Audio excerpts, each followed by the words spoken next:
All right, welcome back to the deep dive. Today we are diving headfirst, shovels out, ready to dig into just the absolute insanity of the Fallout 3 map, the Capital Wasteland. Yeah, and let's be clear right up front. This isn't going to be some quick 5-minute summary. No way. I'm pouring myself a stiff drink for this one. Might hit the vape later. We're basically aiming for like an 8-hour lore session distilled down. Exactly. Our mission here is to really figure out why, even now, decades later, people are still finding huge, unmarked, fully built out places in that game. It's wild. It honestly feels like you missed half the game sometimes. Totally. And we want to kind of quantify that feeling, dig into the why. Okay, so to do that, we got to start with the big one.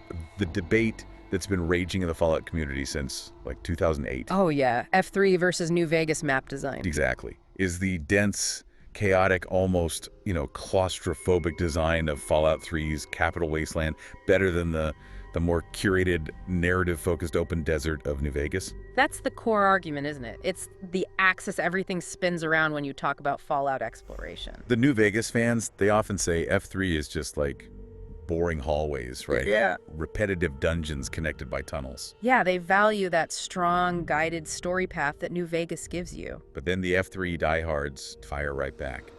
They say the New Vegas desert, yeah, it's kind of pretty, but it's barren. Empty spaces. And that Obsidian used, well, let's be honest, cheap tricks sometimes. Like those high-level death claws right near the start. Or just cliffs you can't climb.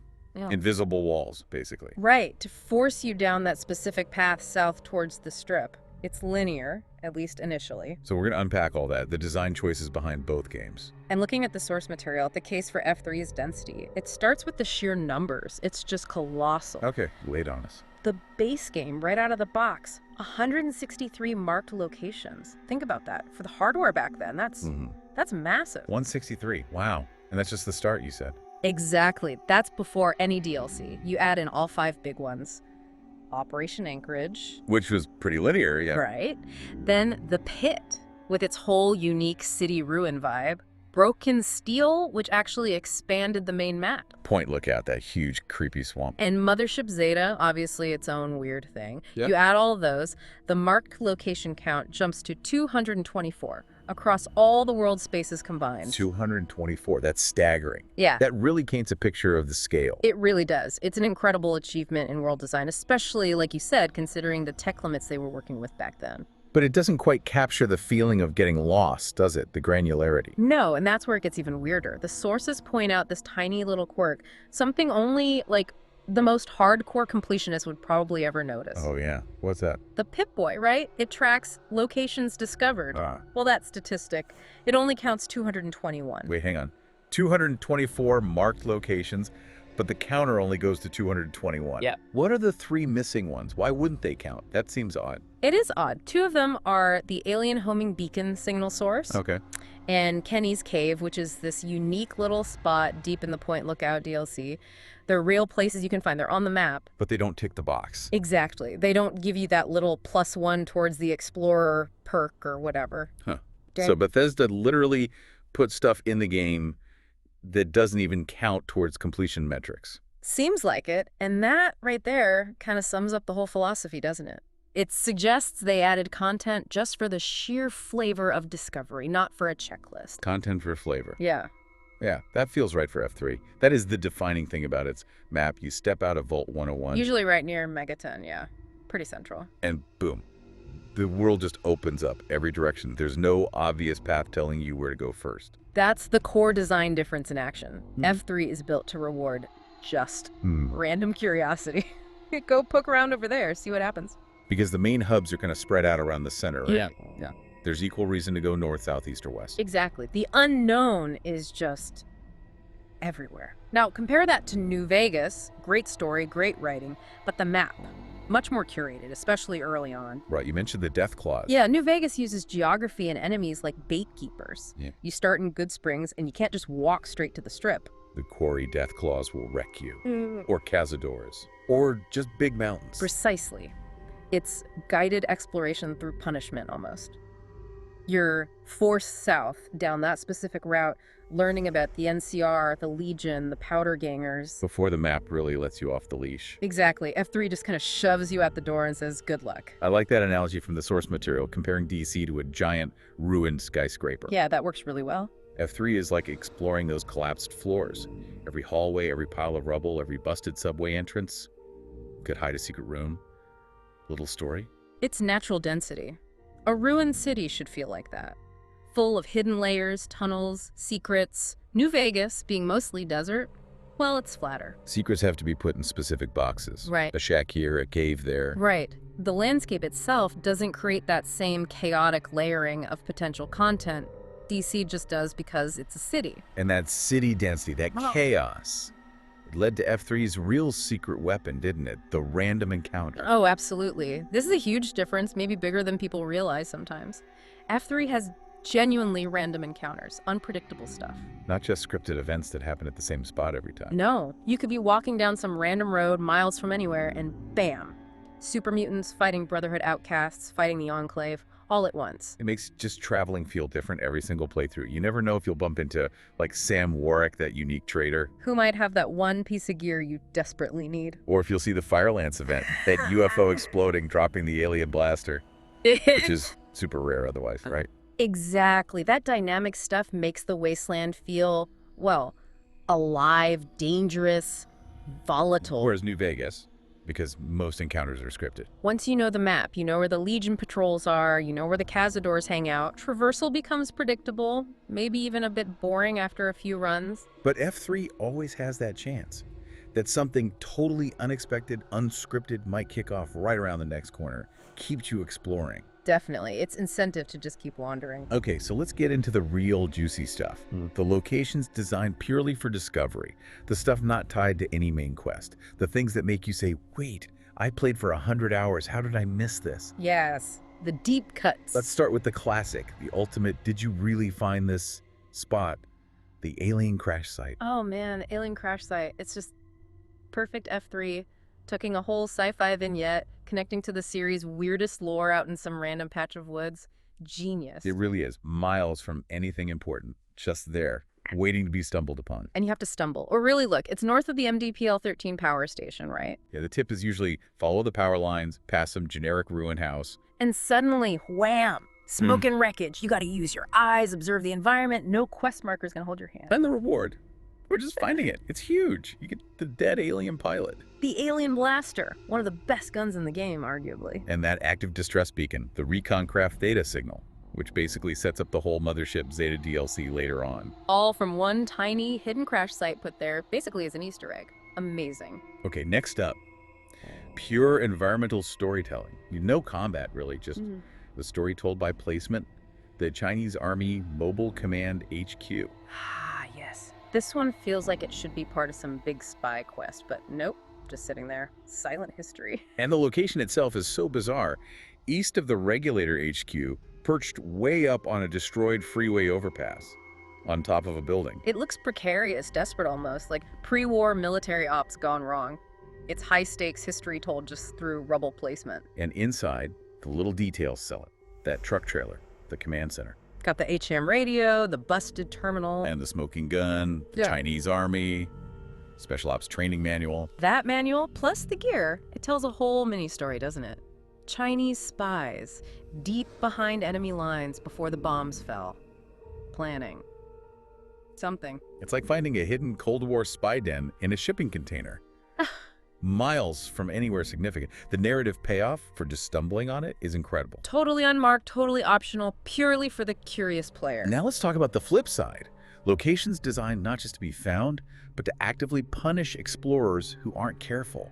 Calverton, that damn town. Ugh, Calverton. It's like a Venus flytrap for players. How so? Well, first, it lures you in. You can see it from far off because of that big, kind of gothic, busted-up church. Stands right out. Landmarks draw you in, yeah. But the place is just malicious by design. The most interesting bit seems to be the little cemetery next to the church, right? Makes sense. Cemeteries are usually good for loot or lore. Not this one. Not unless you're careful. One entrance, shotgun tripwire. Classic.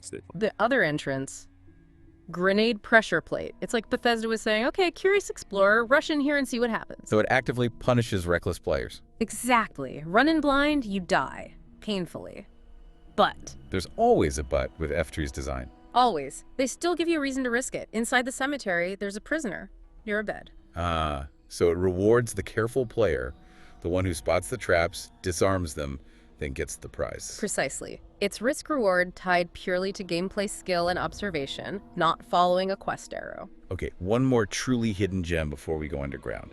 The drainage chambers and the Morse code hunt. This isn't even visual, it's audio. This system, this is peak F3 immersion for me. Forget your map marker GPS. This is real exploration. So what's the deal? There's a network of these places. Yeah, about 7 specific drainage chambers, cisterns, little hidden underground spots, and they're all linked by these radio broadcasts. But it's Morse code. Okay, so you're just wandering, maybe listening to the radio, and you hear beep, beep, boop. Kinda, yeah. You hear this weird signal. You gotta use your Pip-Boy radio, tune around, try and track where it's strongest. And it leads you to a big radio tower. Usually, yeah, big antenna tower. You find a switch at the bottom, throw the switch. And that decodes the message. No, it encodes it differently, or boosts it, maybe. The point is, after you flip the switch, the signal points you somewhere nearby, usually a little sewer grate, or a manhole cover you'd totally miss otherwise. And inside that entrance? Is a ham radio broadcasting the message from within the hidden dungeon. Wow. That's next level environmental puzzle design. You have to actually listen, use the game's audio systems, pay attention to signal strength. Turning off the HUD markers and just listening to the world, it's brilliant. Danger. Danger is how? Well, the sources are pretty clear. Those AM radios, often the only sign these places exist. And the signal is described as luring players towards, quote, a dangerous fall or worse. So it's a trap hidden inside a puzzle, hidden inside an audio signal. Exactly. It's the perfect example of F3's hidden world.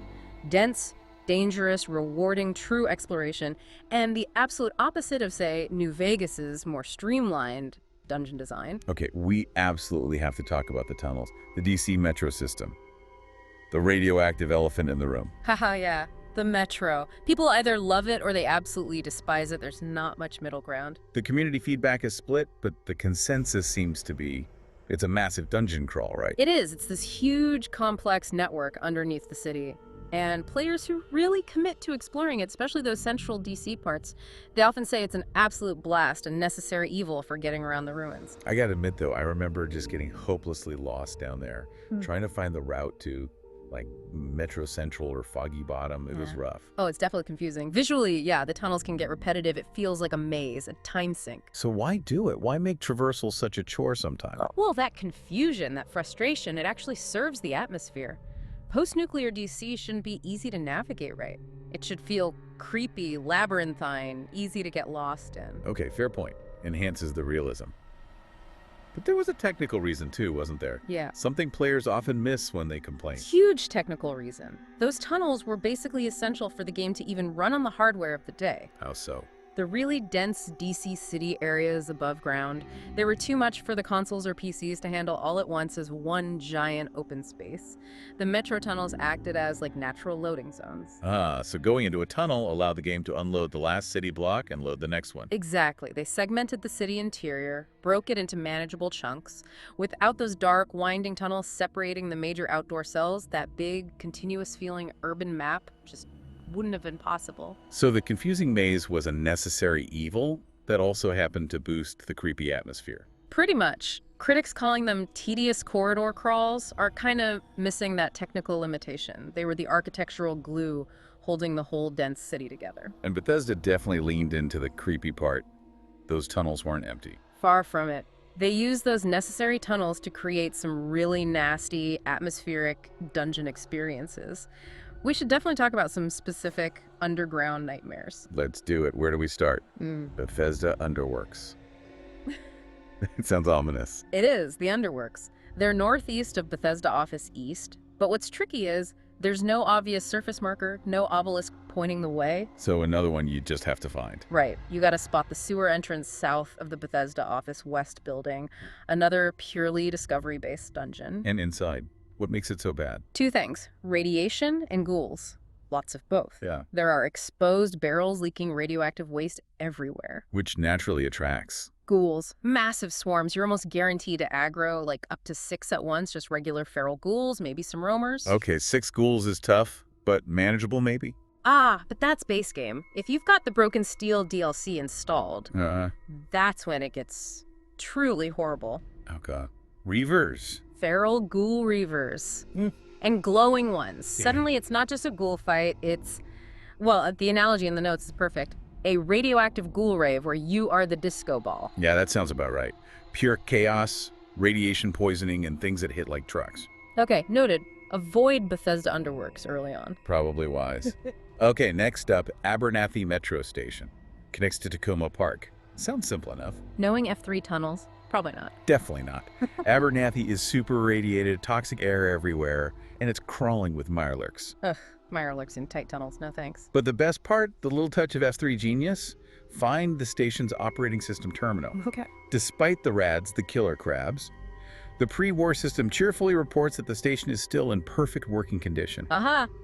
That's brilliant. That little bit of pre-war corporate BS still running 200 years later.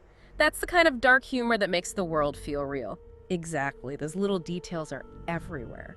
Okay, what about the Arlington Sewer, southeast of the library? That area rings a bell. Lots of levels, kind of confusing. Raiders. Yep, that's the one. It's a multi-level sewer complex, mostly full of raiders. Pretty standard dungeon crawl in some ways. So what makes it special? Its location and what it connects to. These sewer systems often act as hidden routes, right? Bypassing surface threats. And this one leads you near a Talon Company outpost. Ah, Talon Mercs. Usually means good loot. Bingo. That outpost nearby has some great stuff, including a stealth boy and, crucially, a Nikola Tesla and U skill book. Permanent energy weapons upgrade. So the dangerous sewer crawl is worth it for the skill point nearby. Links the underground risk to surface reward. Precisely. Okay, last one for the tunnels. Franklin Metro Utility. Easy to miss this one. Yeah, Franklin Metro itself is a maze. A specific utility section sounds hidden. It is. And according to the community chatter, if you're high level, especially with Broken Steel turned on, this specific tunnel section is considered one of the hardest, most brutal dungeons in the entire game. Seriously. Harder than, like, old Olney. People argue about it, but yeah, it's apparently just relentless. But there's a unique weapon down there. Of course there is. F3's pattern. Hide the best stuff in the absolute worst places. Risk equals reward. Always. Survive the near certain death, get the unique shiny. That's the F3 dungeon philosophy. Okay, so all this detail, the density, the unmarked stuff, the killer tunnels, it brings us back to that core question, the philosophical split. F3 versus FNV design. Why did Bethesda go this route, this dense, chaotic, atmosphere-first, exploration-heavy sandbox, when Obsidian later went for narrative efficiency, clearer guidance? Well, Bethesda's strength, historically, has always been world building, right? Making the environment itself the main character. Yeah, making it feel like a real wasteland, littered with those little hand-played stories. Exactly. The exploration itself is the goal in F3, often more important than the main quest. You're meant to get sidetracked for hours. Finding places like Oasis, or the Republic of Dave, or that Red Racer factory, purely by accident, no quest needed. Some players found those places, fully developed settlements or dungeons, without ever getting a quest marker pointing them there. That's organic discovery. And it's rewarded by those little environmental vignettes, too, those silent stories. Yeah, the creepy stuff, like the kid-sized skeletons in the cage at the school. What happened there? Or the weird teddy bear scenes. The teddy bears playing poker or driving a toy car. What does it mean? It means someone at Bethesda had a lot of fun placing teddy bears. But yeah, those little moments, they're the reward for just looking around, turning over every rock. But this design choice, the focus on density and rewarding random exploration, it leads to that big criticism of F3, doesn't it? The loot swimming problem. The argument that there's just too much stuff lying around. Right. Critics say it breaks immersion. Like, how could this building be full of raiders for decades, and they never found the pristine box of ammo and the pile of caps right there in the corner? It's a fair point. Visually, it can feel a bit gamey, but you have to see it as the mechanical trade-off. What do you mean? If the game wants you to explore randomly, if curiosity is the main driver instead of quests, then the world has to constantly reward that curiosity, tangibly. So the loot is the incentive, the payment for going off the beaten path. Exactly. High loot density is the currency F3 uses to pay you for pure, unguided exploration. It keeps you looking in corners. Okay, that makes sense. Now let's clip it. Let's give New Vegas its due. It's way more quest-driven. Absolutely. Locations in FNV are almost always tied to a story beat, a faction quest, a character arc. Exploration feels more purposeful, guided. Because the focus is different. It's on Yeah. the writing, the choices, the consequences, the RPG elements. Right, but there's a critical piece of context here. Why was FNV designed that way? It wasn't just creative preference, it was development reality. The time constraint. The brutal time constraint, people forget this. Bethesda had, what, about 4 years total for Fallout 3? Something like that, yeah. Obsidian got handed the engine and told to make Fallout. New Vegas in 18 months. 18 months. That's insane for a game that size. It's absolutely crazy. So with that kind of deadline, you cannot spend time building 224 unique locations and miles of complex interconnected metro tunnels filled with random loot. You just can't. So resources had to go elsewhere. Hyper-focused, core RPG systems, the branching dialogue, the complex faction relationships, the writing. That's where Obsidian put their limited time. The world design had to be more efficient. Fewer locations overall, maybe smaller dungeons, more focus on getting you to the next story point. Exactly. That's why FNV dungeons often feel streamlined. Clear it out, and hey presto, there's a handy door right back to the entrance. Which some people love. No tedious backtracking. Right. Players who hate tedious bullshit, as the notes say, they praise that efficiency. But players who love getting lost in a complex F3 crawl, they hate it. Feels too simple. So the analogy holds up then. FNV is like an efficient RPG flowchart. Get from A to B, make choices, see consequences. While F3 is that sprawling, dangerous, sometimes frustrating maze, it rewards you just for surviving it, for getting lost and finding your way out, soaking in the atmosphere. And atmosphere. Yep. Man, F3 dungeons nailed atmosphere, especially the vaults. Oh yeah. The vaults are where F3's environmental storytelling and horror elements really shine. Think about Vault 106. The psychedelic one, with the hallucinations. Okay. Creepy as hell. Or the Dunwich Building. Not a vault, but pure Lovecraftian horror. The sounds, the darkness, the notes. Those places rely so heavily on sound design. The whispers, the ambient shifts, the silence. They absolutely do, which is Man. why, honestly, they're often kind of ruined if you bring a companion. Yeah, hearing Charon or Fox cracking wise while you're supposed to be terrified kind of breaks the mood. Or listening to Galaxy News Radio, you're meant to be alone down there, isolated, just you and the creepy noises. Speaking of creepy noises, when you talk F3 vaults and horror, there's one name, Vault 108, the Gary clones, just dozens of them, all saying the same thing. That echoing Gary is maybe the most iconic, unsettling piece of audio design in the whole game. It's proof Bethesda didn't just make the wasteland physically dangerous, they made it psychologically unnerving, too. That isolation, that creeping dread, that's the F3 magic, isn't it? It really is, that feeling of being alone in a vast, hostile, deeply weird world. Okay, so wrapping up part one here. We've really dug into why the Capital Wasteland feels so endlessly discoverable. The sheer scale, 224 locations total. The central start point pushing you outwards, the truly random encounters making travel unpredictable. And the metro system, that necessary evil that became this terrifying atmospheric labyrinth. We've picked apart that philosophical divide too. F3's obsession with density, atmosphere, and rewarding pure exploration. Versus FNV's focus on narrative efficiency, player choice, and guided discovery, largely driven by that crazy short development time. Both great games, but man, they approach world design from totally different angles. F3 makes the map itself the star. The genius is making the post-apocalypse feel huge, dense, and genuinely unknown. Rewarding you, the player, for just turning off the quest marker and looking around, seeing what's over that hill or down that sewer grate. But we've mostly talked about the dense areas, the hidden loot spots, the complex tunnels. We've only just scratched the surface of the places designed purely to terrify you. Yeah. Which brings us to the final thought for you to chew on until next time. If a developer did have unlimited time, unlimited resources, which approach is actually better? Should they build that dense, chaotic, rewarding F3 style sandbox? Or the tightly written, efficient, narrative-focused FNV style world? Which one keeps you coming back for more playthroughs? Something to think about. Yeah. Because next time, we're strapping in. We are diving into the absolute scariest shit the Capital Wasteland throws at you. Oh yeah. We're talking the vaults, designed to make you scream Gary at the top of your lungs. The dungeons you do not go into without power iron and a pocket full of rad X. That we're going to figure out which dungeon is the absolute worst, the most terrifying. And which ones are maybe, just maybe, worth risking a quick, horrible death for the reward. Join us next time for part 2 as we confront the real horror lurking in the corners of the capital wasteland. It's going to be fun in a terrifying sort of way. Welcome back to the Deep Dives. Last time, we hit the big landmarks of the capital wasteland, Megaton, Rivet City, the usual suspects. Right, the places everyone finds eventually. Exactly. Well, But today we're going deeper, like way deeper. We're talking about the hidden corners, the places you stumble into that make Fallout 3. Well, Fallout 3. The real exploration meat. yeah, this is about the deep cuts, the unmarked locations, the weird little environmental stories, the stuff that isn't tied to some big quest marker. It's pure discovery. And then we're going to take all that understanding of FO3's vibe, its whole crawl through the ruins thing. And slam it head to head with Fallout. New Vegas. We really need to break down why these games feel so damn different to just walk around in. Seriously. One's this dense, almost claustrophobic maze, and the other's this wide-open, narrative-driven desert.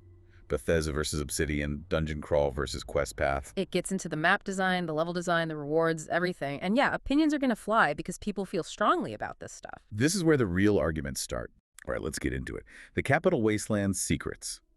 When we talk about Fallout 3's atmosphere, it's often these hidden gems people mean, right? Not just the main quest locations. Absolutely. It's finding some random maintenance tunnel that looks like certain death, but just might, have something amazing inside. Or just a really creepy story told through skeletons and teddy bears. It speaks to this design philosophy where, the main goal was just density. Right. Rewarding the player who just decides to ignore the quest marker and walk that way instead. Totally. Bethesda seemed obsessed with rewarding raw curiosity, building hundreds of tiny, almost self-contained narratives or loot drops off the beaten path. It's about that moment of, whoa, what is this? And I think the absolute peak, the most what-the-hell example has got to be the alien crash site. No quest, no hint, just aliens. It's been a strange alien crash site. Yeah, that's the gold standard for unscripted discovery. And you don't just, trip over it. No way. The sources are clear. It's practically a mini quest just to find the thing. Right. You gotta head north from the MDPL-13 power station, which itself isn't exactly on the main drag. Then you follow these specific power cables past this one specific ruined house. Then you might spot the wreckage. It's almost hidden in plain sight if you're not looking. It's like the game's testing you. Are you paying attention to the details? To the power lines going nowhere. Yeah. And the payoff is just insane. Instant gratification. You see the crashed ship, this poor alien pilot who clearly picked the wrong planet at the wrong time. Understatement. And bam, there's the alien blaster and the ammo scattered around. That thing is ludicrously powerful, especially if you find it early. It can totally break the game's balance. Just because you were nosy enough to follow some cables. But it's not just a random joke weapon, is it? It's tied to that radio signal. Exactly. The Recon Craft Theta signal. Nice. It's a distress beacon, so even this completely optional hidden Easter egg has lore baked into it. And it connects outwards, right? Yeah. To the bigger picture. For sure. It directly foreshadows the Mothership Zeta DLC. It establishes that, yeah, aliens were around, maybe watching DC right before the bombs fell. Adds this whole other layer to the pre-war paranoia. A huge lore drop delivered entirely as an optional find. That's Fallout 3 in a nutshell. The world is bigger than the story is telling you. And speaking of pre-war paranoia and hidden stuff, the Chinese spy outpost. That little truck trailer is maybe the single best piece of environmental storytelling about the pre-war tension. Oh man, finding that thing is a trip. You have to be deliberately exploring east of Regulator HQ, which, let's be honest, isn't exactly a tourist hotspot. Right, and you see this destroyed freeway overpass, and somehow there's a truck and trailer just perched way up high on a ruined building. It looks impossible. Your first thought is, how the hell do we even get up there? It pulls you in. And when you finally do scramble up, navigating the rubble, inside that trailer, what do you find? An old ham radio, a busted terminal. And the kicker. The Chinese Army. Special Ops Training Manual. Boom. That's the smoking gun. It confirms this wasn't just some random stranded truck. This was a mobile spy station. Chinese intelligence operating right under everyone's noses in DC seconds before the world ended. It just screams Cold War paranoia turned hot. That one little hidden spot tells you so much about why the Great War happened. And again, think about the design choice. Why put such a significant piece of lore in a place most players will probably never find? Because it rewards the explorer. It makes the world feel deeper, like there were secrets everywhere. It's world building through discovery, not exposition. Exactly. It's not just about finding cool guns, it's about piecing together the history. Okay, so moving from hidden history to just pure, unadulterated danger. Fallout 3 loved to make you regret being curious sometimes. Calverton, for example. Oh, Calverton. Yeah, that place looks almost inviting at first glance, right? Big ruined church, usually a sign of safety or at least something interesting. Right, a visual landmark, but then you get closer to the cemetery next to it and it's like, nope, the place actively tries to kill you. Seriously. Two nasty traps guarding the entrances. One's a tripwire rigged to a shotgun. Classic. Lethal if you're not paying attention, and if you dodge that, the other way in has a pressure plate hooked up to a grenade. Just boom. So the game is basically saying, are you sure you want to go in here? Are you watching your step? It tests your skills, your perception, but then inside there's a reason to brave it. Yeah. The sources mention finding a prisoner near a bed inside. So suddenly, it's not just loot hunting. It flips the script. Now it's a rescue mission, adding this immediate narrative hook purely through environmental setup. No quest giver needed. Brilliant. Okay, let's talk sewers. Because you can't talk Fallout 3 exploration without talking about the miles of dripping, ghoul-infested tunnels. They're almost characters in themselves. They really are. They're the connective tissue of the map, but also these self-contained little hellholes. Take the Arlington Sewer, southeast of the library. Right, and this isn't just some linear pipe. It's complex, 3 levels deep. That's a proper dungeon crawl right there. Exactly. Multi-leveled, forces you to explore vertically. And it's not empty space either. There are dedicated guard rooms, locked storage areas, definite loot opportunities. But the real nasty part is what's waiting outside. Oh, yeah. You fight your way through 3 floors of ghouls or whatever's down there, you finally see daylight, and bam! You emerge right into a crossfire. Hostile raiders nearby, and a Talon Company outpost just southwest of the exit. It's like jumping from the frying pan into the fire. It makes even leaving the sewer a tactical decision. There's no safe space. Now, compare that to the Bethesda Underworks. This one's interesting because it's unmarked, right? No map marker, no obelisk thingy. Totally unmarked. You just have to stumble upon the manhole cover or notice it on your local map. It's designed for the player who literally checks everything. And inside, pure misery. Radioactive barrels leaking everywhere, creating that constant tick-tick-tick of radiation damage. And ghouls. Lots of ghouls. The source mentions a swarm potential up to 6 attacking you at once. That's hairy. But here's the real kicker. The thing that shows FO3's dynamic danger. If you have broken steel installed. Ah, yes. The DLC scaling. If you're high level, those aren't just plain feral ghouls anymore. Nope. You could be facing glowing ones, or worse, the feral ghoul reavers. Those things are terrifyingly tough. So this random, unmarked sewer tunnel can suddenly become one of the most dangerous fights in the game, purely based on your level in DLC. Exploration never gets truly safe. The world stales with you, or maybe against you. It keeps you on your toes, that's for sure. You can't just waltz into anywhere thinking you're invincible. Okay, but it wasn't all just death and decay. Some of the deep cuts were about building the world, the pre-war reality. Yeah, the mundane details that make the apocalypse feel more tragic, like the cornucopia fresh groceries chain. I love that detail. It's small, but it's important. Instead of just generic ruined store, #5, you have this established brand. Exactly. They bothered to name it, create a logo probably, and place multiple branches around the map: Georgetown West, Northwest Seneca Station, Tacoma Park, even that inaccessible one near Seward Square. It makes the pre-war world feel more concrete, more like our own world, just with different brands. It grounds the fantasy. It adds that layer of lost normalcy. But for my money, the most intricate, almost absurdly detailed hidden system is the whole drainage chamber Morse code thing. Oh, right. This is peak Bethesda rewarding hardcore exploration. Explain this because it's wild. Okay, so there are 7 of these drainage chambers, plus other sealed cisterns and stuff scattered across the wasteland. They're not just random dungeons, though. They're connected By radio signals. Broadcasting Morse code, finding them is a multi-step process. First, you gotta spot these big radio towers out in the world. Obvious landmarks, usually. Step 1, find the tower. Got it. Step 2, get to the base of the tower, find a specific switch, and flip it. That activates a ham radio, which starts transmitting the Morse code signal. Okay, so you need to interact with the environment. Step 3 is the crazy part.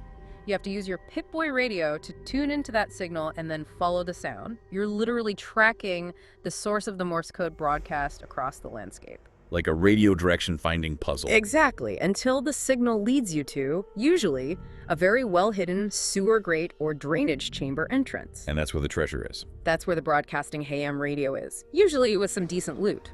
The loot itself varies, but the process, the hunt, Yeah. that's the real reward. It's this incredibly involved, hidden mechanic that requires observation, listening skills, patience. It's insane they put that much effort into something so obscure.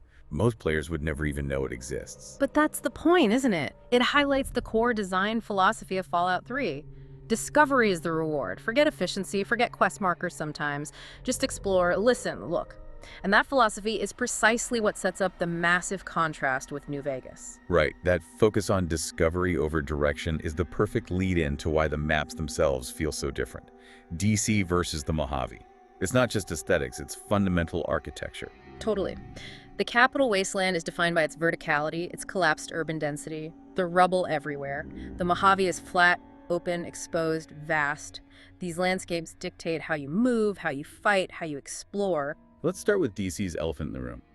The metro system. People love it or hate it. There's no middle ground. Oh man, the Metro. Yeah, the consensus is it's basically one giant interconnected dungeon complex, especially downtown. You kind of have to use it, right? The surface is such a mess. It's the necessary evil or necessary genius, depending on your view. Yeah. The tunnels, Arlington Utility, Bethesda Underworks you mentioned, Resty tunnels leading to I think they're the arteries. You can't effectively cross central DC on the surface because it's just choked with impassable rubble and destroyed buildings. Which leads directly to that slog versus atmosphere debate we always hear. Exactly. The Pro Metro camp says, this is brilliant. It forces claustrophobia, tension, survival horror, darkness, ghouls popping out. It makes the map feel huge because travel is inherently difficult and dangerous. I get that. It definitely adds to the oppressive atmosphere. But the anti-metro side has really strong points too. They call it tedious, repetitive, maze-like. God, the loading screens between sections. Talk about immersion breaking. Yeah, the loading screens were rough. And for a new player, trying to follow a quest marker that seems to lead you in circles underground, it can be infuriating. It's incredibly frustrating. And the way it's often introduced, finding some random, collapsed, unmarked station entrance early on, it doesn't exactly encourage you to dive deeper. It just confuses you. Which is a shame because there are maps and signs down there if you persist, but that initial impression is rough. So, was making navigation intentionally difficult a good design choice? Bethesda clearly thought the atmospheric payoff was worth the player frustration. They prioritized the feeling of being trapped in a collapsed city over smooth traversal. It's a bold choice. Okay, now let's swing over to the Mojave. Complete opposite, right? Wide open spaces, almost. Yeah. Too open for some. That's the common criticism from FO3 fans. New Vegas has a lot of what sources call nothing locations. Buildings, shacks, little areas out in the desert that are just there. Very little loot, no enemies, no quests attached, just scenery. Which, to be fair, is kind of realistic for a desert, isn't it? It's absolutely accurate to the Mojave setting, but it clashes hard with the Fallout 3 expectation that every single interior should have something interesting or dangerous inside. Players felt like the world was empty because it wasn't dense with micro-dungeons. And the way you explore is different, too. New Vegas doesn't just dump you in the middle and say, good luck. It guides you. Oh, heavily. The early game is very much a curated path. You start in Good Springs, and the game basically shepherds you South Brim, Nipton, Novak, Boulder City. It keeps you away from the nasty stuff north. The death claws near Sloan, the Cazadors. Yeah, instant death for a low-level character. And Obsidian isn't subtle about it. They use the landscape, impassable cliffs, mountains, and sometimes just straight-up invisible walls to keep you on that intended route, especially early on. You're forced to take the long way around. Which can feel restrictive, especially compared to FO3, where you could technically walk straight to Rivet City from Vault 101 if you were suicidal enough. Right. FNV puts you on the map's edge and makes you earn your way to the center to the strip, collecting story pieces as you go. It's narrative pacing enforced by geography. But they did leave the shortcut in, didn't they? Screw the story, I'm going straight to Vegas's route. The Deathclaw Gauntlet, yeah. Going north past Sloan, it's absolutely there, but it's clearly designed as an experts-only path. Or maybe suicidal maniacs only. Huh. Yeah, you need to know exactly what you're doing, or cheese the AI, or just get incredibly lucky to survive that run at low levels. It shows the difference. FO3 uses leveled enemies to make wandering dangerous everywhere. FNV uses static, high-level death zones to block paths until you're ready, or until you deliberately break the sequence. It's about controlling the narrative flow versus embracing random chaos. And that difference in philosophy carries right on inside into the actual dungeons themselves. Absolutely. Now we're talking interior design. What's the purpose of this building you just entered? Is it there to make you feel something, or is it there to serve a quest objective? Fallout 3 feels like the former, New Vegas the latter, almost universally. Pretty much. FO3's interiors are all about ambience, environmental storytelling. They want you to feel creeped out, tense, maybe a little bit lost. They use darkness, sound design, and just playing messed up visuals so effectively, like finding that cage with kid skeletons in the schoolhouse you mentioned earlier. No words needed. Just pure dread. And the vaults in FO3 are masterclasses in this. Each one is a unique horror show or dark comedy sketch. Vault 106 with the hallucinogenic gas. Completely disorienting. Vault 108. Gary. It's absurd and terrifying. And the Dunwich Building. That's Bethesda going full Lovecraft. The audio logs, the visions, the oppressive atmosphere. People actively say played alone, radio off, lights down. When your dungeon design inspires players to self-impose restrictions to heighten the mood, you've nailed it. But the most telling thing about FO3's approach, the sheer number of huge, complex locations that have 0 quests tied to them, none. That still blows my mind. Massive places like Roosevelt Academy, Fort Independence, even the Red Racer Factory. Right, the Red Racer Factory sometimes gets linked to that Nuka-Cola quest just for the taste of it, but that's conditional. If you've already done the main Nuka-Cola challenge, that quest isn't active, so the entire factory exists primarily as just a place to explore. Rewarding curiosity for its own sake. That's the theme. Even if, okay, sometimes the layouts felt a bit samey or had those infamous hallways to nowhere. Critics point to reused assets or pointless corridors, sure, but the goal seemed to be creating large, sprawling, multi-level spaces like Arlington Sewer, prioritizing that dungeon crawl feeling over streamlined efficiency. They wanted you to get a little lost. Then comes New Vegas, and Obsidian just flips the table. Efficiency becomes king. Totally. The focus shifts massively to quests, not killing stuff in copy-paste caves, as one source put it. If a location is detailed in New Vegas, chances are extremely high you're going there for a specific story reason. Everything serves the narrative. Helios 1, the Ripicon test site, the fort's bunker, they all have clear quest functions. Which led to that feeling of anticlimax for players expecting FO3-style epic crawls. The Mr. House confrontation is the prime example. Yeah, people geared up for this massive assault on the Lucky 38's inner sanctum. And it's like, walk down a hallway, talk to a screen, maybe shoot a robot or flip a switch done in 5 minutes. It felt abrupt. But we have to remember the context, right? 2 big reasons for that. Yeah, first, the lore reason. The Lucky 38 is a casino, not some military fortress. A huge dungeon wouldn't make sense. Makes sense. And second, the much more likely practical reason, that brutal 18-month development cycle. Content got cut, lots of it. The Mr. House sequence was likely planned to be much more involved, but got trimmed for time. So the efficiency wasn't always a deliberate choice against complexity, but sometimes a necessity due to time constraints. Probably a mix of both, honestly. But that necessity, or choice, led to that very distinct FNV dungeon formula. Ah, yes, the formula. Linear path, maybe one little side room for loot. And then, almost invariably, right after the objective, a door conveniently leading right back to the entrance. The shortcut. Okay, controversial opinion maybe, but I kind of like the shortcut. It respects my time. I did the thing, got the loot, let me out, no tedious backtracking. See, and I lean the other way. I get the convenience argument, I really do. But for me, and for a lot of critics, it feels, I don't know, lazy. Like baby's first dungeon design 101. It makes every cave, every bunker feel structurally identical after a while. I can see that. It removes the, uh-oh, how do I get back out element that FO3 had in spades. Exactly. You lose that potential for getting turned around, that sense of complex space. FNV prioritizes getting you back to the quest giver quickly. It's function over form, efficiency over immersion, maybe? That function versus form idea really ties into the rewards too, doesn't it? How the games handle enemies and loot is fundamentally different. Night and day. Fallout 3 has its dynamic, leveled enemies. The world actively scales up its threats to match you. Which keeps exploration dangerous, like we said with the Bethesda Underworks. Going back somewhere doesn't mean it's suddenly easy. Right. Feral ghouls become reavers, super mutants become overlords, rad scorpions turn into those terrifying albino ones. The danger persists, keeping the pressure on. Whereas New Vegas, mostly static world, tough areas are tough from the start. Easy areas stay easy. Which means if you know the map, if you've read a wiki, or just remember from a previous playthrough, you can sequence break like crazy. Yeah, you can sneak past the danger zones, grab incredibly powerful gear way earlier than the developers probably intended, endgame armor at level 5. Powerful, unique weapons. Totally doable if you know where to look. And some people hate that. They argue it breaks the progression, makes the game too easy if you beeline for the good stuff, winning big at the casinos and buying top-tier gear immediately. It kind of defeats the challenge curve. True, exploiting it can trivialize things. But the flip side is that FNV's world feels more consistent, maybe more realistic in a way.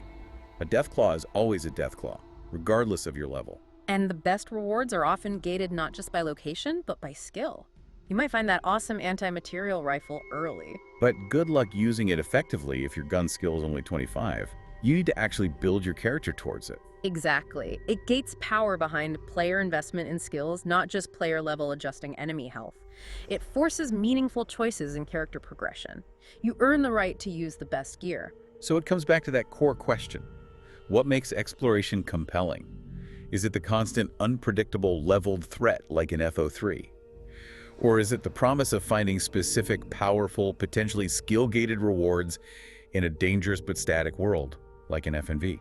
Fear of the unknown versus the satisfaction of overcoming a known challenge and meeting its requirements. Bethesda leaned into ambient fear and dynamic danger. Obsidian leaned into narrative utility and skill-based reward. Two radically different answers to the same question. Man, laying it all out like that really highlights just how different these two beloved games are under the hood. Okay, so let's try and wrap this part up. We've really dug into the guts of exploration here. Yeah, we've seen Fallout 3's dedication to density, atmosphere, and rewarding pure, unguided curiosity with hidden lore and unexpected dangers in its sprawling, often quest-free dungeons. The Capital Wasteland is a chaotic maze designed to be felt as much as navigated. And contrasted that with Fallout.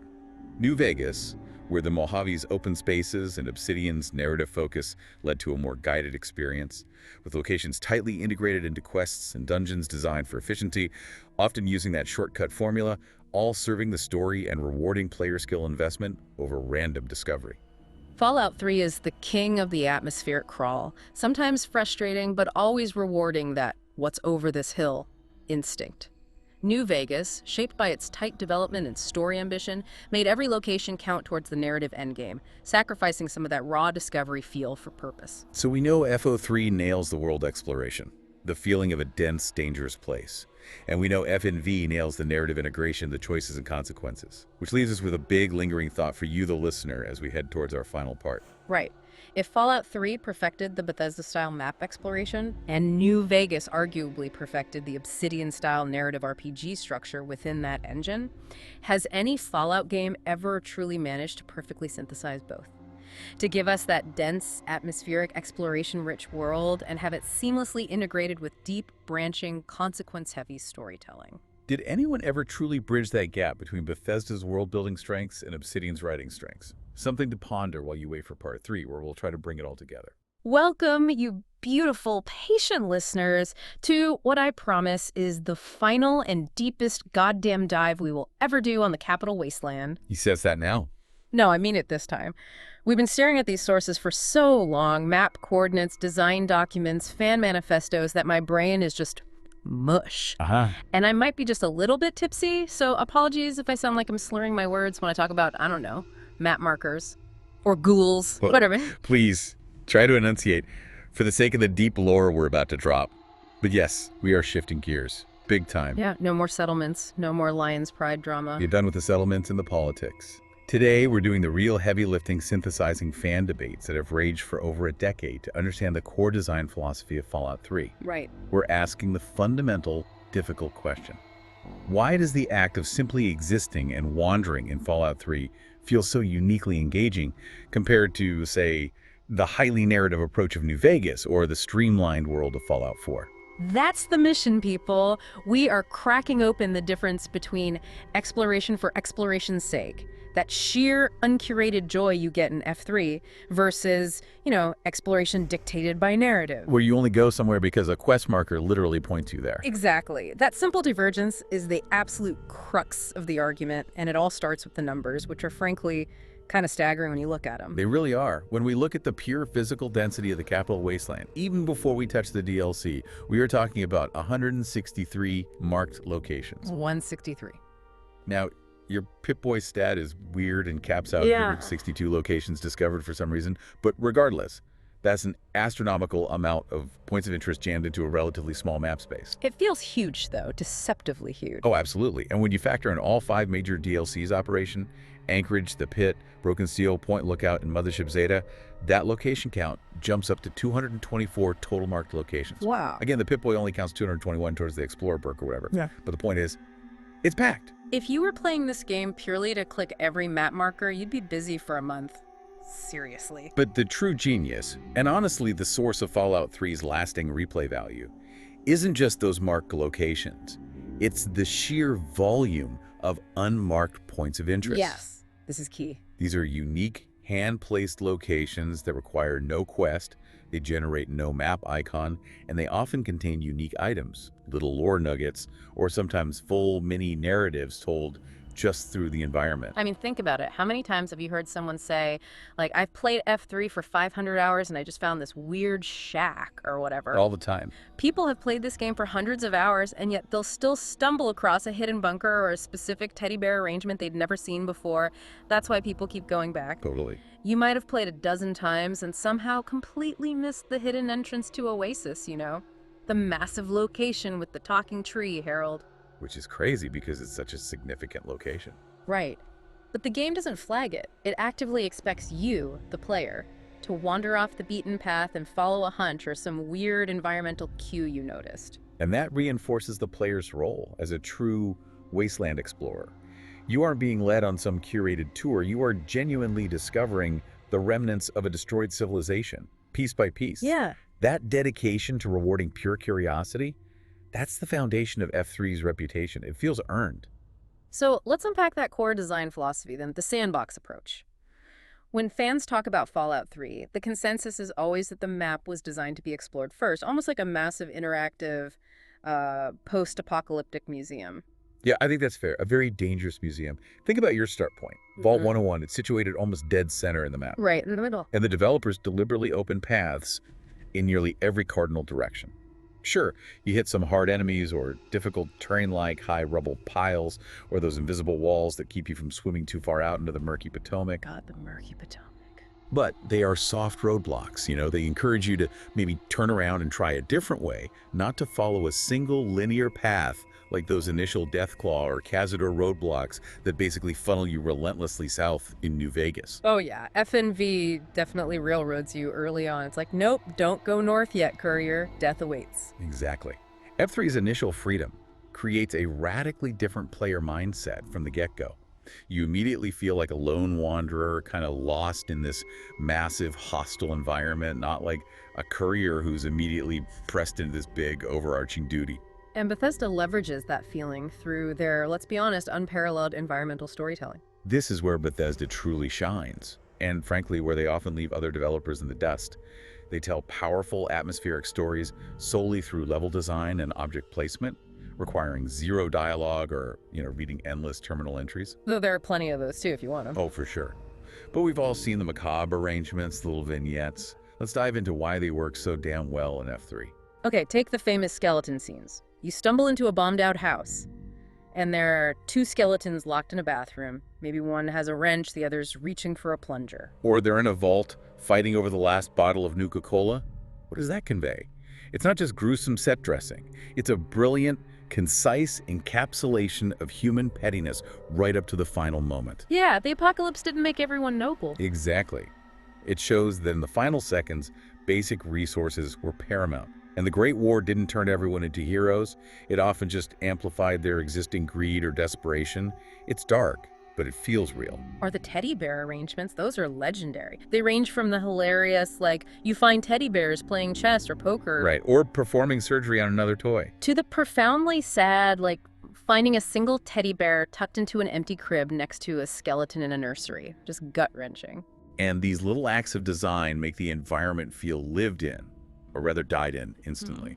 They ground the apocalypse, making the world feel like life was genuinely abruptly interrupted.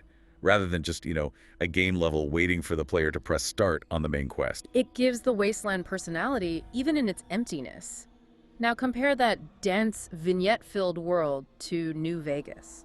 Obsidian's map, while geographically massive, often gets criticized by some fans for feeling, well, gamey. And that's usually because FNV, by necessity, had to be overwhelmingly quest-driven due to that rushed 18-month development cycle we mentioned. 18 months is just brutal. It is, and the perception among some players is that the Mojave map felt more like a stage or maybe a series of interconnected rooms where the inhabitants were literally just standing around waiting for the player's cue to begin the next faction conflict or deliver their exposition dump. Which, to be fair, leads to great role-playing and dialogue. Absolutely, that's FNV's strength. But when you strip away the quests, the argument goes, roughly 90% of those named locations only exist because they tie back directly to a major narrative thread or a specific character introduction. It's functional, definitely, but it arguably sacrifices that feeling of unbridled, pointless discovery that F3 nails. Precisely. And that's where the nothing location critique hits FNV pretty hard in some fan circles. Locations like the massive Searchlight Airport are often cited as a prime example. Oh, Searchlight, yeah. It looks so cool on the map. An abandoned airport, you think, wow, this is going to be epic. Huge, evocative space potential for massive battles, hidden pre-war tech, maybe a whole faction base there. Yeah. But what is it really in the game? It's an empty airstrip, a few rad scorpions maybe, and a main building that's largely inaccessible or contains minimal loot, like a couple suitcases and some junk. Right. It had so much potential to be a sprawling, multi-tiered dungeon, maybe relating to pre-war military transport or a hidden NCR versus Legion staging ground, but it's just empty space. It feels, to some, like a placeholder that the developers simply didn't have time to flesh out because they were prioritizing, say, the dialogue trees for Vulpes and Culta or Colonel Moore. Which makes sense, given the time crunch. Story first. Exactly. When your interior design time is severely limited, our sources suggest sometimes only one day was allotted for certain interiors, you physically cannot create the sprawling density and detail that F3 achieved over several years. It forces you to prioritize story triggers over rewarding pure random curiosity. But F3's brilliance lies in the fact that it did prioritize rewarding that curiosity. Let's talk about some of those incredible hidden gems, the unmarked stuff you find purely by just wandering off and poking around. Okay, let's start with the most famous exotic reward, the strange alien crash site. This location is like the poster child for rewarded curiosity in F3. Oh man, finding that for the first time was mind-blowing. I remember just wandering north of the MDPL-13 power station, kind of following these weird power lines, not really going anywhere specific. Yeah, you have to deliberately ignore the roads and just climb up this little hill. And then boom, there it is, this crashed alien ship, smoke rising, just sitting there, tells a whole story in like 3 seconds. And what do you find?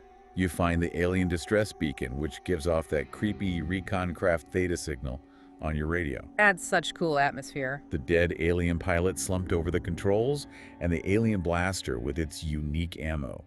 That is a highly sought-after, non-quest related, unique item found purely because you decided to climb a random ridge where the map showed absolutely nothing. It's lore, it's awesome loot, and it's a complete mini-story packaged into one moment of shocking discovery. Just brilliant. And then there are the locations that aren't about powerful loot, but just pure, fantastic atmosphere, like the abandoned car dealership east of the Fairfax ruins. Oh yeah, the Corvega place. It's subtle, but it's loaded with detail. It's a perfect little slice of Americana apocalypse. You go inside, and there are 2 pristine-looking Corvegas still on display, like frozen in time from before the bombs. But the sign next to them, that's the kicker, isn't it? It's the real kick in the teeth. They're advertised for a ridiculous $1,600,000 each, just casually sitting there. $1.6 million for a car. It instantly reminds you of the catastrophic hyperinflation and the economic collapse that defined the pre-war era in the lore. It makes the Great War feel less like just a sudden military event and more like the inevitable endpoint of a society already committing economic suicide. And I love how the world isn't static either. That dealership isn't just a museum piece you visit once. Post Waters of Life quest, you'll sometimes find a small detachment of Enclave soldiers camped out under the water tower right outside it. Right. It shows how the ongoing faction warfare utilizes every forgotten corner of the wasteland, dynamically repurposing places you might have cleared out hours or days ago in game time. The world feels alive, or at least, undead and contested. Constantly shifting. Okay, finally, for hidden gems, we absolutely have to talk about the Chinese Army Mobile Command HQ. This is pure, deep lore that rewards specific kind of vertical exploration. Oh, this location is beautiful in its obscurity. It's east of the regulator HQ, and it's not on the ground. It's perched precariously inside a truck trailer, sitting on top of a destroyed freeway overpass. Yeah, you literally have to climb the ruined concrete ramps of the old highway system, jump across gaps just to get inside this random ass trailer. It requires effort and observation, and the reward is huge if you're invested in the pre-war conflict lore. Inside, you find a ham radio set, a broken terminal with some logs, and the vital Chinese army, special ops training manual, a permanent sneak skill book. That skill book is gold. But more than the book, this location offers undeniable proof that Chinese special forces, actual spies and saboteurs, were operating deep within the capital wasteland right before the bombs fell. It reinforces that whole Cold War spy thriller narrative that underpins the Great War lore. It connects directly to stuff like Mama Dolce's, right? Yeah, exactly. It's a gold mine of lore context, accessible only if you decide to climb a completely illogical, bombed-out highway structure just because it looks interesting. It's a fantastic example of F3 rewarding the player for thinking spatially, three-dimensionally, not just following roads or quest markers. Okay, let's pivot hard now. Let's go underground into the thing that truly defines the dread, the claustrophobia, and the sheer oppressive hostility of the capital wasteland, the metro system. Ah, the DC Metro. Love it or hate it. Mostly hate it while I'm in it, love it in retrospect. Pretty much. If the surface world is wide open opportunity and discovery, the underground is crushing necessity and danger. It is absolutely essential for getting around, isn't it?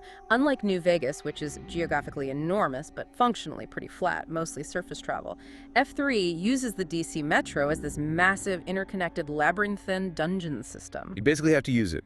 Because the downtown DC area is so ruined and choked with impassable rubble above ground, the metro tunnels are often the only way to navigate between major quest hubs like GNR, Rivet City, or the Mall. I know some people criticize it as tedious, maybe a chore, and look, I get it, those metro crawls can be long, dark, confusing, and frustrating as hell. Especially when you hit a dead end after 15 minutes of fighting goals. Yeah.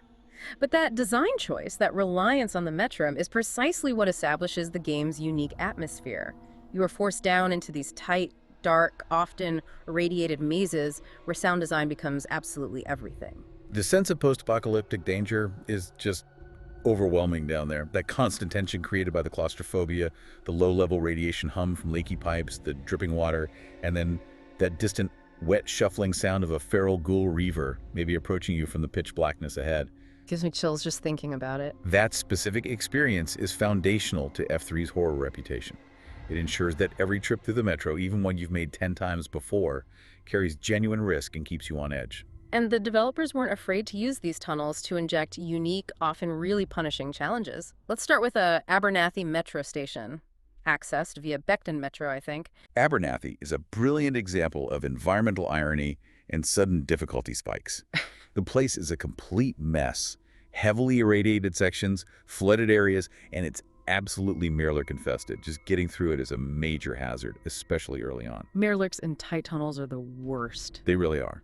But the funny thing is, the in-game status system on some terminals or maps often claims the Abernathy line is in perfect working condition, which is just classic dark Bethesda sarcasm. Perfect condition, apart from the radiation and killer crabs, yeah. The reality is that the supposed operational status is meaningless. The tunnels are an aquatic hellscape you have to fight through. Then you have the Bethesda Underworks. This location, I swear, is designed purely to kill you. I think I might be slang the word Bethesda a bit. I do apologize, but man, I just spent 10 minutes mentally replaying fights with Reavers in there.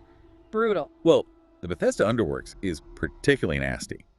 And it's unique because there is no easy map marker pointing you right to it. You have to actively hunt for the entrance, often finding it south of the Bethesda Office West location via a kind of hidden sewer grate or manhole. Right. It's not obvious. That requirement of initial discovery is the first challenge. It filters out casual passersby. And the reward for actually finding it and going inside? More punishment. Total punishment, pretty much. The interior is partially destroyed. It's swimming in those leaky radioactive barrels, and it is notorious for enemy swarming tactics. You can easily find yourself fighting like up to 6 ghouls simultaneously in tight quarters. 6 ghouls is bad enough. And here's the crucial detail.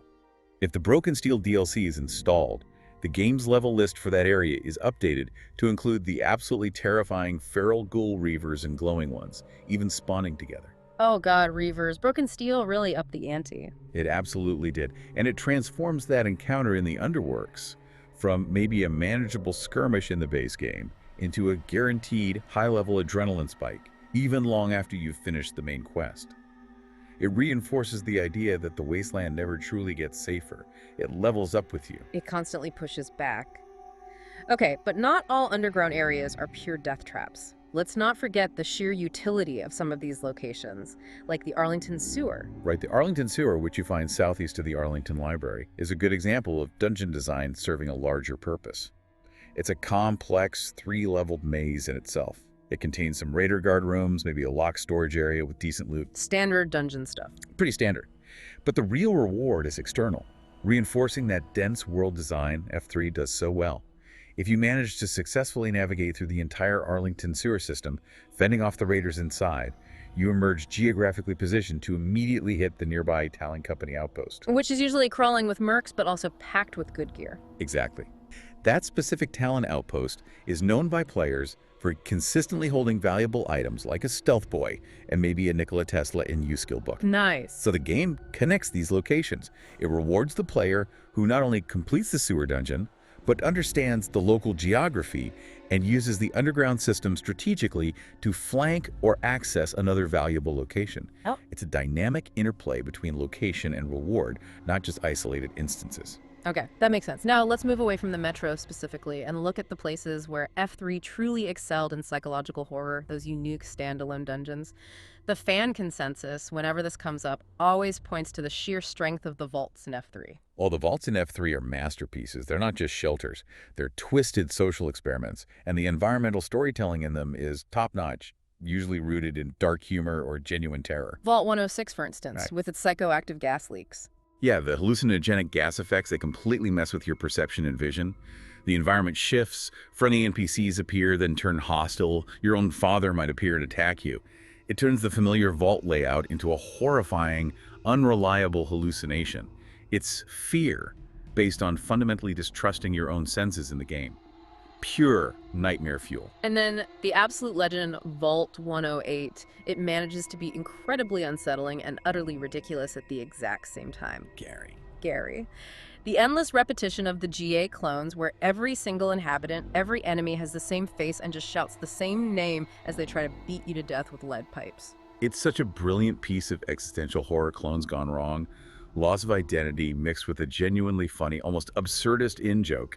It perfectly epitomizes F3's ability to find dark humor, even in the most disturbing social experimentation scenarios Vault-Tec cooked up. It's creepy and hilarious, only Fallout. Pretty much.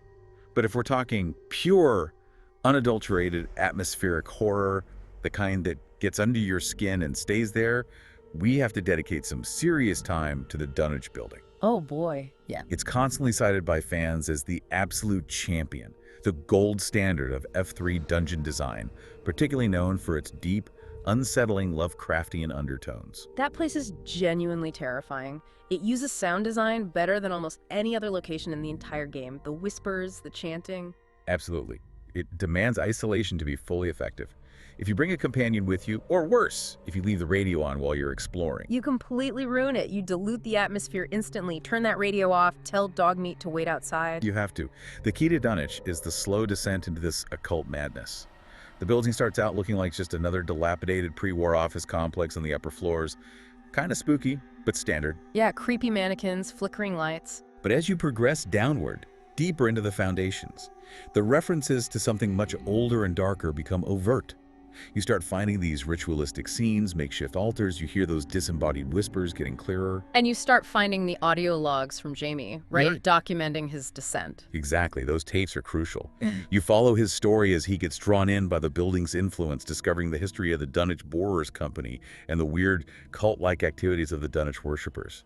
It all builds this immense sense of some ancient, inhuman power lurking beneath the irradiated ruins of DC. I remember the lore nuggets scattered around too. You find mentions of strange visions. The name Ulysses S. Grant gets repeatedly mentioned in some terminals, suggesting this weird connection to historical figures totally outside of the normal Fallout lore. It hints at this cosmic horror, this thing that predates the bombs, predates the entire setting we know. It's not just raiders and ghouls you're dealing with down there. It feels like genuinely incomprehensible psychological terror. The sound of chanting that gets louder as you get closer to the obelisk, the flickering lights that seem timed to scare you, the way you feel genuinely vulnerable in the total darkness of the lowest levels. It's pure Lovecraftian dread. It makes you, the player, feel small and insignificant against a horror that predates even the Great War itself. Just masterful atmospheric design. And finally, in terms of unique dungeon design, let's look at a location where the design feels almost intentionally malicious towards the player. Calverton, the booby trap town. Ah, yeah, the church place. It's so visible from a distance. You see this partially destroyed church and the cemetery complex around it. Seems inviting almost. Right, it draws you in. But the developers clearly decided to make just entering the main area a life or death puzzle.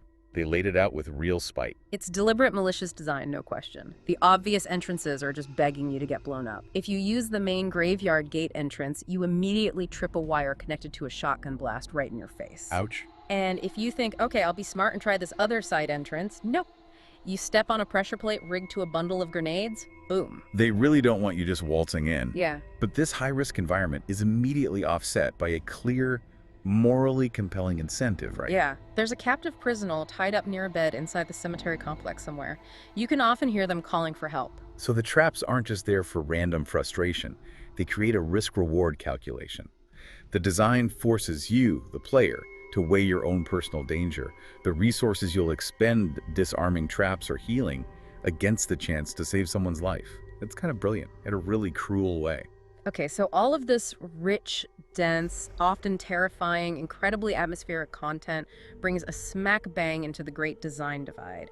We have F3, the dense sandbox explorer's dream, versus FNV, the narrative and choice RPG masterpiece. And then there's F4, the sort of streamlined, perhaps more accessible experience. And it all really boils down to development history and time, doesn't it? It really does. F3 had a massive advantage in pure development time. It was in the oven for about 4 years, maybe a bit more, depending on how you count pre-production. That allowed Bethesda the luxury to hand-place this immense density of content, to really focus on that environmental storytelling we love, and to build these massive, sprawling, often multi-level dungeon structures that frequently had no direct quest ties whatsoever. They existed just to exist. Which sounds amazing, but then New Vegas comes along and Obsidian gets, what was it again? A notoriously rushed 18-month cycle from start to finish. 18 months to make a game at that scale, that's just absolutely insane. It's incredibly tight, and Obsidian was working against the clock from day one, which forced them to make some really hard choices about where to allocate resources.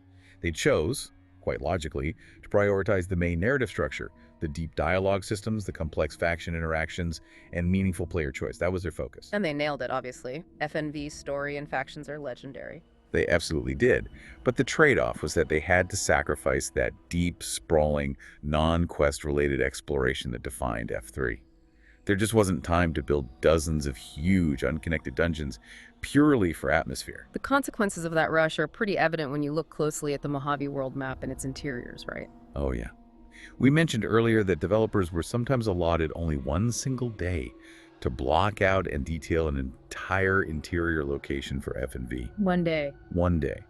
That means you simply cannot afford to build a 3-story, mile-long, trap-filled labyrinth like the Bethesda Underworks or the Dunwich Building.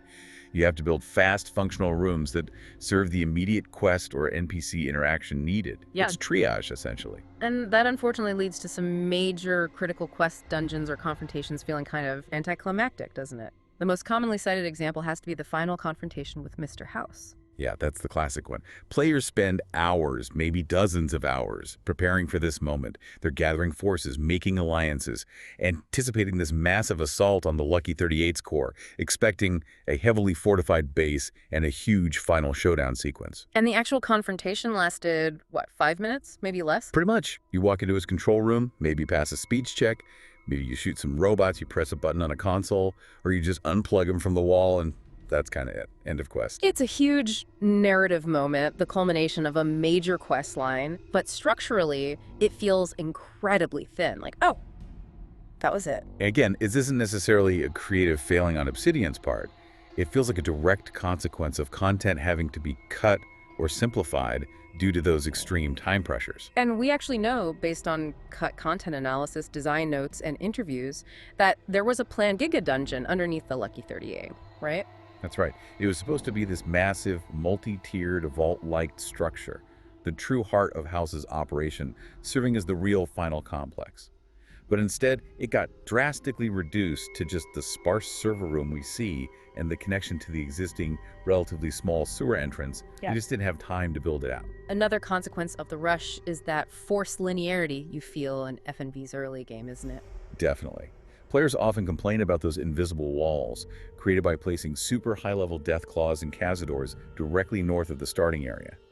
They physically block you off and guide new players south, down towards Nipton and Novak, away from the Vegas Strip, essentially forcing you along the required early quest progression path. Keeps you on track. It keeps you on the track they had time to build content for. FNV's world design often pushes you along the main path, because the content outside that critical path often hadn't been fully fleshed out, balanced, or sometimes even implemented. But hang on, let's inject some healthy skepticism here, because the counter-argument from dedicated Obsidian fans is fierce and, frankly, pretty valid.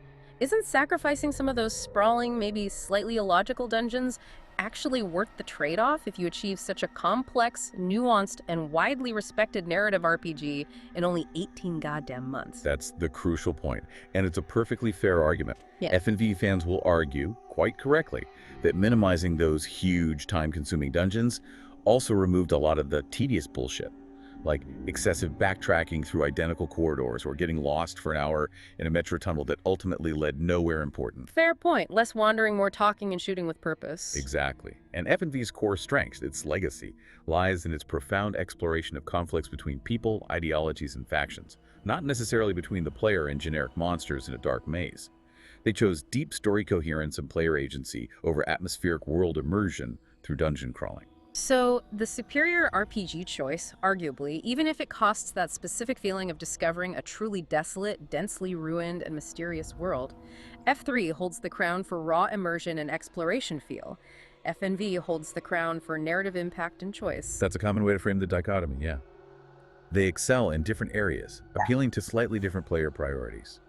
Now let's bring Fallout 4 into the comparison, because this is where the design philosophy gets further refined, or maybe diluted, depending on your perspective. Right, F4. Some fans definitely argue that F4 significantly improved dungeon layouts compared to F3. They felt more logical, less like just a random collection of hallways slapped together, and the interiors often matched the exterior architecture much better. That's true. F3's layout, let's be honest, was sometimes completely nonsensical from an architectural standpoint.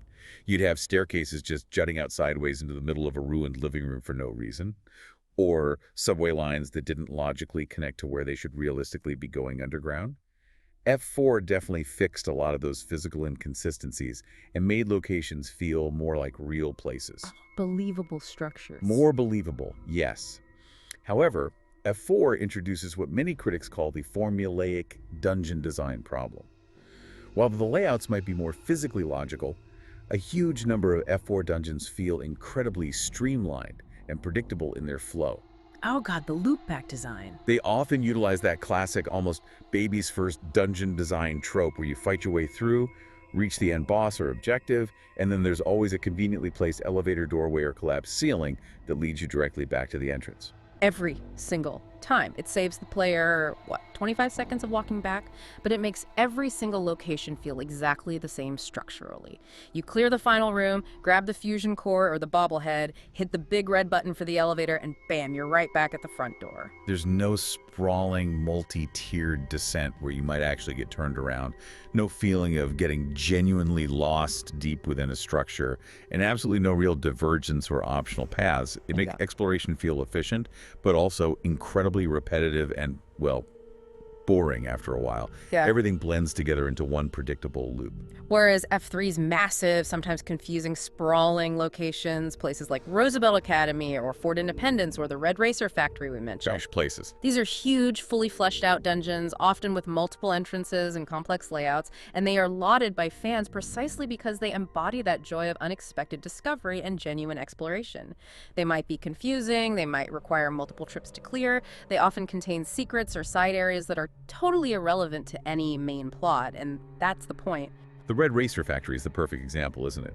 It's this massive, multi-level industrial building filled with traps, specialized loot like the tri-beam laser rifle parts, hordes of raiders, different environmental hazards, and there's no major quest attached to it at all. None. It's just there. It's there purely for the pleasure of exploration, for the challenge, making it a completely self-contained reward for players who just like to poke around. F3, it seems, built the world first, focusing on density, atmosphere, and rewarding curiosity, and then kind of draped the main story and side quests over that existing rich tapestry. That dedication to letting pure discovery be its own reward is its powerful, enduring legacy. Hashtag tag outro. So after this truly exhaustive dive, sorry, I think I need another drink. What if we actually synthesized here? What's the takeaway? F3, it seems, succeeded by prioritizing the feeling of being alone and discovering things in a dense, ruined, urban society over pure functional gameplay logic or narrative necessity. Yeah, it really delivered on that core post-apocalyptic fantasy of uncovering the remnants, the stories, the deep lore hidden in the rubble. Even if it meant sometimes frustrating metro crawls or architecturally baffling buildings. Right. It achieved that feeling, often at the expense of maybe coherent narrative pacing in places or strict geographical logic. New Vegas, conversely, flipped that script entirely. It delivered a much tighter, more complex RPG narrative with profound choices and faction play. But arguably at the cost of rewarding that aimless curiosity and sacrificing that incredible world density and environmental detail. That's the trade-off. But the lasting power of F3, the reason people still talk about finding new things in it today, is that sheer variety and density. The depth of content is just immense. Yeah, from the cosmic horror of the Dunwich Building to the accidental dark humor of Vault 108 to those hyper-trapped towns like Calverton, and underpinning it all, the deep, dark, terrifying essential core of the DC metro system. That variety ensures that even well over a decade later, fans are still genuinely surprised by the hidden layers packed into every corner of the Capital Wasteland. That density, that commitment to place, is its unparalleled legacy. And that density, that whole feeling, is truly defined by the metro, isn't it? That massive, labyrinthine, scary as hell, lore-rich, and ultimately unavoidable underground system really represents the absolute core spirit of the Capital Wasteland experience. It really does. It forces you, requires you, to confront the ruins of a complex, layered civilization head-on, underground, in the dark. It's symbolic of the whole game's approach. Which raises one final provocative thought for you all to chew on, and maybe it's the slightly tipsy part of me that's asking this, but whatever.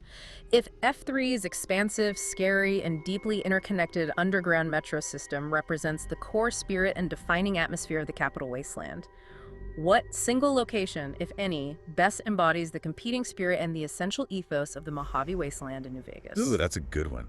Think about it. Does Mojave even have a single location or system that rivals the cumulative defining presence, the utility, and the feeling of the DC Metro? Is it maybe the glittering, superficial, dangerous veneer of the Strip itself? Or maybe the desperate, highly contested ground of Hoover Dam, the focal point of the whole conflict? Or maybe, counterintuitively, is it the very emptiness of a place like Searchlight Airport or the Dry Lakes, representing the Mojave's vast, narrative-driven, but perhaps less densely packed nature? Something to consider next time you're booting up one or the other. Keep digging, Wastelanders, and good luck out there. You'll need it.